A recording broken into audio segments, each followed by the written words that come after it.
ये डायग्राम है पादपों में जल के मार्ग या पथ को दर्शाने के लिए। तीन प्रकार का जो मार्ग होता है पादपों में जल का, वो है एपोप्लास्ट, सिम्प्लास्ट और वोक्युलर।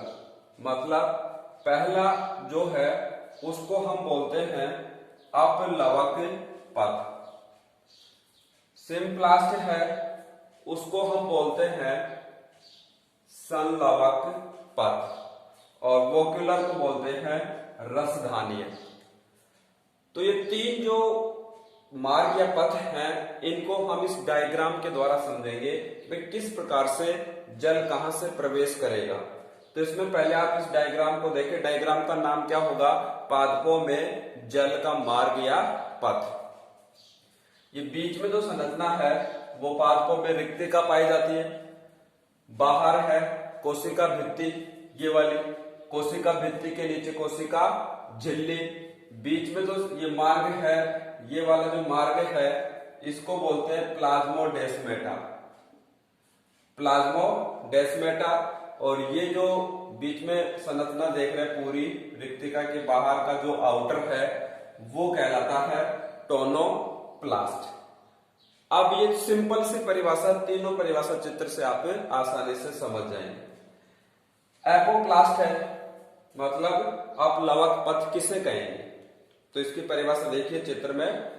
जब जल का प्रवाह है, जल का मार्ग ही पढ़ रहे हैं, जल का प्रवाह है, जल का प्रवाह है निर्जीव कोशिका भित्ति, ये कोशिका भित्ति है। हाँ, एक चीज और मैं पहले बता दूं आपको, ये जो ब्लैक वाला है उसको हमने एपोप्लास्ट, ये ध्यान में रखना, अलग अलग कलर से इसीलिए लिखा हमने। ये जो ग्रीन वाला है वो है सिम्प्लास्ट को दर्शाने वाला पथ। और तीसरा कलर अपने पास था नहीं तो इसको हमने डैश डैश ले लिया, नहीं तो आप कोई तीसरा कलर भी ले सकते हैं। किसके लिए? रसधानीय के लिए। ठीक है, तो ये तीनों कलर यहां पर आप चित्र में अलग अलग बनाएंगे, ध्यान रखेंगे। तो जब जल का प्रवाह कहां से कहां हो, निर्जीव कोशिका भित्ति और कोशिकाओं के बीच उपस्थित अंतर कोशिकीय स्थल से यहां से प्रवेश करा और इनके बीच में ये इस प्रकार से होता हुआ और इस प्रकार से जाइलम उत्तक तक पहुंच गया, जो ये ब्लैक वाला आप देख रहे हैं।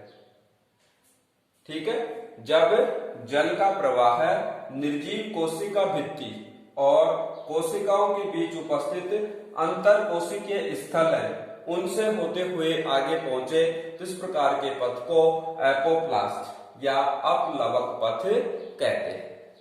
ठीक है, ये ब्लैक वाला जो आप देख रहे हैं इस प्रकार से बिना डॉट वाला, ये डॉट वाला अलग है, बाद में बताएंगे इसको। अब इसकी कुछ विशेषताएं भी हैं। अपलवक जो पथ है, क्या विशेषता है? इस मार्ग में जो जल का प्रवाह है वो अनियंत्रित रूप से होता है और सामान्य विसरण विधि है उसके द्वारा ही होता है, तो इसमें ऊर्जा की कोई आवश्यकता नहीं होती। ये बात आप ध्यान रखेंगे। एपोप्लास्ट या अपलवक पथ में जल का प्रवाह अनियंत्रित और किसके द्वारा? विसरण के द्वारा। फिर नेक्स्ट में बात करें, दूसरा जो टाइप है सिम्प्लास्ट, जिसको बोलते हैं संलवक।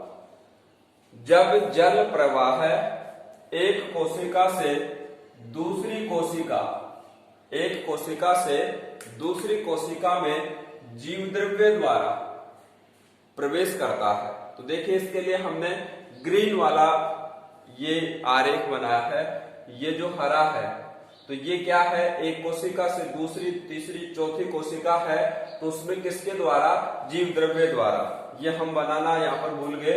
इसमें क्या बनेगा? इस प्रकार से जीव द्रव्य बनेगा, इस प्रकार से। ठीक है, ब्लैक से बना सकते हैं या फिर और कोई कलर है तो उससे भी आप बना सकते हैं। ब्लैक से बना देता तो थोड़ा अलग से दिखेगा। ये क्या है? जीव द्रव्य। तीनों चारों कोशिकाओं में इस प्रकार से जीव द्रव्य बना देते हैं। तो परिभाषा क्या हुई? जब जल प्रवाह एक कोशिका से दूसरी कोशिका में किसके द्वारा? जीव द्रव्य तंतु या जीव द्रव्य द्वारा प्रवेश करता है तो उसको बोलते हैं संलवक पथ, सिम्प्लास्ट। इसकी दो बातें कौन सी महत्वपूर्ण है? भाई एक तो इसमें ऊर्जा की आवश्यकता होती है, ठीक है।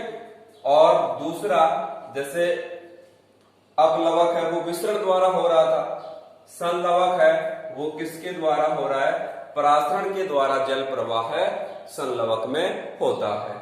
तो इसमें ऊर्जा की आवश्यकता भी है और परासरण के द्वारा होगा। ये दो इसकी विशेषताएं हो गई।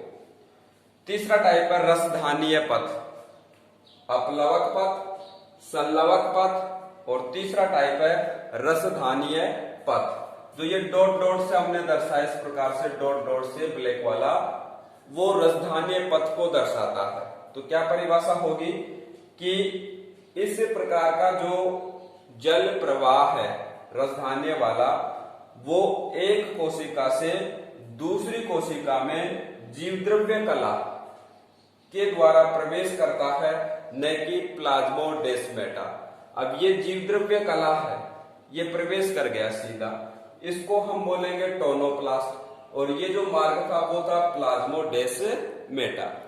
तो इस प्रकार का कौन सा, तीसरा रसधानी, एक कोशिका से दूसरी कोशिका में जो जल है जीवद्रव्य कला के द्वारा प्रवेश करता है, न कि किसके द्वारा, प्लाज्मोडेस्माटा। इसके द्वारा नहीं करेगा, किसके द्वारा करेगा, जीवद्रव्य कला। तो ये जो कलाएं हैं वो जीवद्रव्य कलाएं हैं प्रत्येक कोशिका की, तो उसके द्वारा प्रवेश करेगा, प्लाज्मोडेस्माटा के द्वारा प्रवेश नहीं करेगा। उसके बाद टोनोप्लास्ट व रसधानी से, ये जीवद्रव्य कला से हो गया, बीच में कौन सी संरचना है, टोनोप्लास्ट, और जो रिक्तिका है रसधानिया है उनसे प्रवेश करता है। तो दूसरा और तीसरा, उनमें दो दो कंडीशन समान है। इसमें भी ऊर्जा की आवश्यकता थी, रसधानी में भी क्या है, ऊर्जा की आवश्यकता है, और परासरण के द्वारा ये जो जल का मार्ग या पथ है वो क्रिया, इसमें परासरण की आवश्यकता होती है। ठीक है, तो पहले में विसरण की, दूसरे और तीसरे में ऊर्जा की और परासरण की। यहां पर जो दूसरा पॉइंट था अपना, पहला कौन सा, अपलवक पथ, उसमें एक बात और आप समझ लें। कौन सी बात है वो, ये तो बता दिया हमने कि जो अपलवक पथ है वो कौन सा है, जल का प्रवाह निर्जीव कोशिका भित्ति से और कोशिकाओं के बीच में उपस्थित अंतर कोशिकीय स्थल से होता है। ठीक है, और किसके द्वारा, विसरण के द्वारा अनियंत्रित रूप से।